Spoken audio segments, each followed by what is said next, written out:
we had the 2 picks in the second round, and the first one being Courtney, and then we stayed true to the board and picked. I'm not going to try to pronounce his name. We call him KO in the draft room, but coming in today. When you talk about the 2 guys we got, they both are seniors, so that they bring a level of maturity to the locker room already. They're guys that have made their way through 2 pretty good programs. And when you talk about Courtney, this still is a game that we call football, and Courtney's a football player. Obviously, he played at the alma mater of myself, and I've had the opportunity to watch him a lot. KO is an offensive lineman that has the potential to play either guard or tackle for us. So he gives us some flexibility there. Eric? Just excited to get these 2 guys. We put a lot of time in with both players, looking at both guys. I think there are 2 players that our scouts are excited about, and certainly I think 2 players that our coaches are very, very excited about too. And we had a chance to spend a lot of time with these 2 guys over the last couple months in various settings, and we think they're great fits for this football team, and we think they're going to help us moving forward. Okay. Obviously, a lot of talented Alabama players in this draft. Were you surprised Upshaw was there? Yes, in a sense. I mean, I'm sure, if you'd have asked us, back in October, November, would, Courtney make it to the 3rd pick in the second round, everybody would have probably said probably not, So he was a guy that we talked about at 29 also.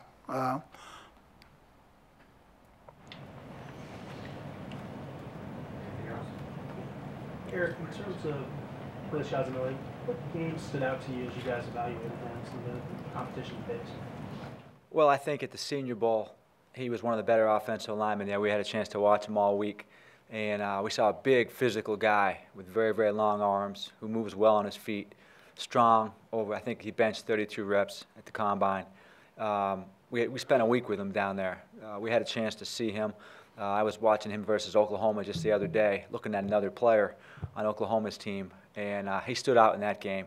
I think I've had the chance to watch him play a couple times over the years against Iowa, and he's held up really well. As a young player, he played really well against Claiborne of Iowa. This was going back a few years. And he's a talented guy, no doubt about it. We had the chance to spend some time with him at the Combine. We interviewed him, and we were impressed with him. Courtney Upshaw, do you see him competing with Paul Kruger for the same linebacker guy? Yeah, it's obviously it bolsters our linebacker situation. It gives us one more player in that mix. It allows us to move some guys around a little bit, but I think Paul is still the lead dog there. He's the veteran guy. It'll give us another pass rusher. Courtney will provide great competition. There'll certainly obviously be tremendous depth. It adds one more guy into the mix in special teams. Obviously, it makes us more physical on defense. We continue to, be physical and stay physical because that's the kind of player he is. And both these guys really, offense and defensively, give us 2 very physical players.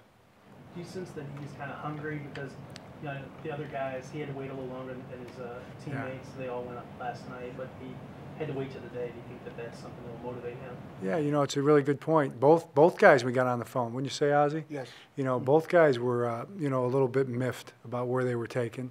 They were happy to come to Baltimore. They were both real excited about that.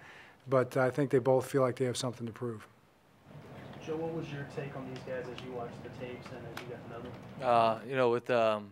With Courtney, obviously I've been a favorite of the Southeastern Conference. I've seen him for a long time, even though I'm an Auburn guy. But he's a really explosive player and heavy-handed.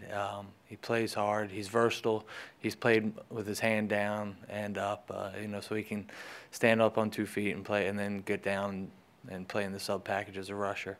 I think both guys come from programs where we know the staffs pretty well, and our scouts, when they go in there, talk to the head coaches there and the defensive coordinators, and our coaching staff here knows those guys. So I feel like we would know both players really well. So I just, I feel like we're pretty solid. Eric, in terms of setting the edge, that was something that Jared Johnson did so well for you guys. How would you rate Courtney's ability to do that and stop the run? Well, I think that's his specialty. That's one of the things that was so attractive about him. You know, he plays like a junkyard dog. He's got a strong punch. You know, he's a physical, violent football player. We're excited about that. You know, that's not an easy position to play. A lot of guys can't do that. A lot of guys can rush the passer. A lot of guys can drop and play in space. But setting the edge is really one of the most important things at that position. And we feel this guy can really do that. Ozzie, did you guys all look to trade up after you picked at 35 to get somebody in that range between 60 and 35? We talked about it, but the way the board was stacked, we felt like, you know, one of our 4 or 5 top players that we had rated coming in today had a chance to make the 60. But we did talk about it, and we also talked about moving back and collecting more picks also. When you got to this pick 60, was there more than one guy there that you were really considering for that pick? Yes, it was. It was. There was a couple of players that was there, and maybe they'll be there when we get to that next pick. Did you make this because of need then, and because they were pretty equal guys? Well, we needed the other player too, and we had this player rated higher than that player, but well, we can use both. You stated that, you know, the needs you wanted to address were pass rush, offensive line. You took care of those, but you also mentioned wide receiver.